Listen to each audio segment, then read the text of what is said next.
Philippine smile. Kaway lang, kaway. Kainis. Hello everyone, this is Shem. Welcome again to my channel and here's another soft vlog as an MA student.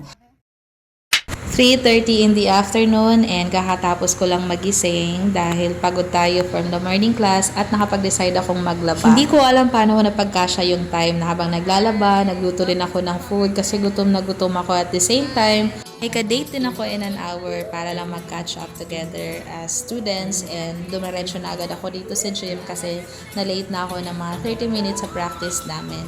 As you can see, nagpa-practice yung mga ibang students dyan kasi tapos na kami and busy din yung iba sa kagawa ng booth nila pagka umaga. And naalala ko din after that na meron pala akong quiz na kailangang ipasa before mag 11:59. So yan yung mga hours na nakatatakutan namin kasi yun yung last hour na ipapasa namin yung requirements. Thank you for the sponsored snacks, Kuya Harry and Ate Zaira. And here comes the day na pinakaantay naming lahat. At least, I think for me, I'm really excited kasi nakakahawa din yung excitement ng ibang students from other nations kung paano sila mag-prepare just for this day. Yung family din namin ay nangyayari lang siya once a year dito sa school and para siyang acquaintance party ng mga schools or universities dito sa context ng Philippines. So dito naman tinawag siyang family day because hindi lang yung mga degree students but kasama din yung family nila. And welcome din natin yung mga bagong students natin from first years. Here in this part, we represent the different flags of different nations, their delicacies, and of course, their country. Of course, manonotice nyo naman na iba-iba yung costumes na meron dyan. Nakikilala din namin sila ng kaunti-unti. And through this, talagang masasabi mo na kahit pala hiwa-hiwalay tayo or magkaiba yung mga language natin sa isa't isa, pag pinag-isa tayo ni Lord sa isang lugar, walang pinagkaiba, parang pantay-pantay lang. And I can say na witnessing this kind of event would make me humble enough to put aside my biases with other countries, whatever their beliefs and cultures.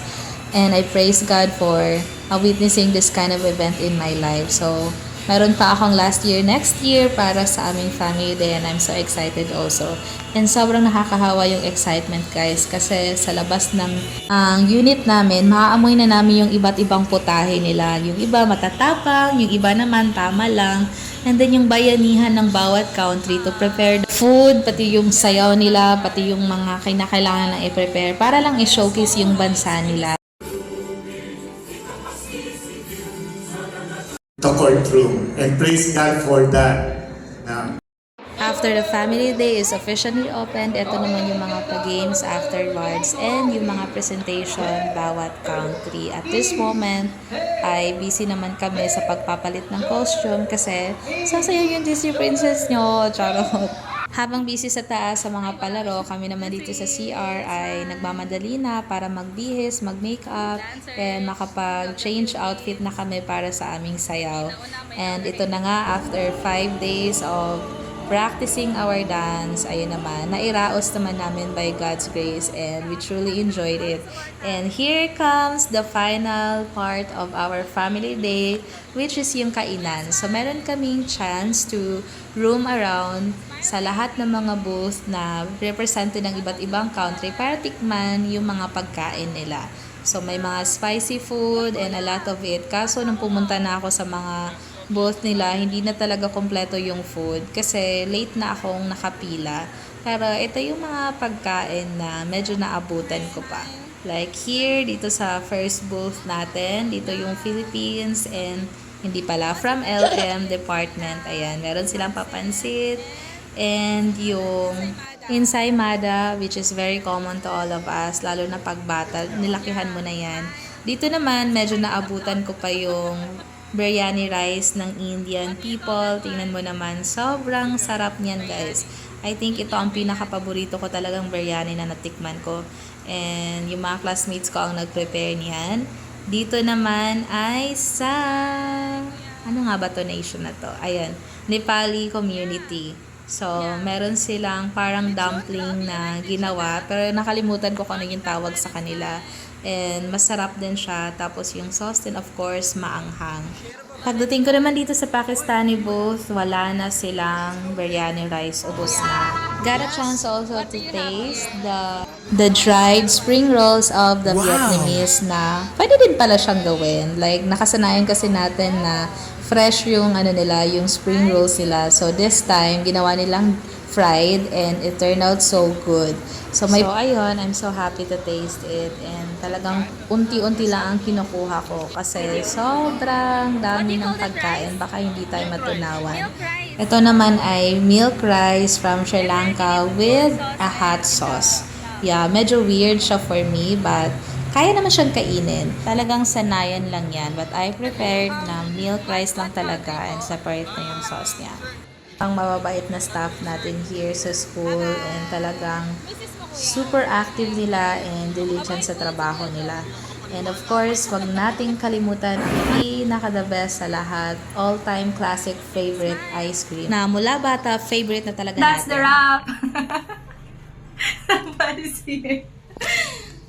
That's the end of our family day. Thank you for watching. Bye! Ay nako guys, pasensya na talagang nakaka-awkward na mag-vlog at hindi pa ako masyadong sanay. Pero tinatry ko namang sanayin yung sarili ko. And yes, it's a wrap. We're done with our family day.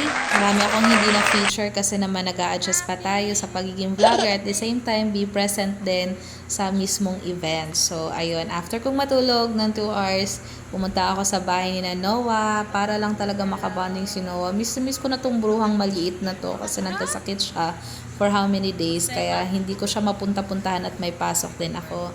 So, sobrang sweet lang na natulog pa kami niyan together. And, ayan na, bonding lang. Kahit ganito na lang yung bonding namin as friends.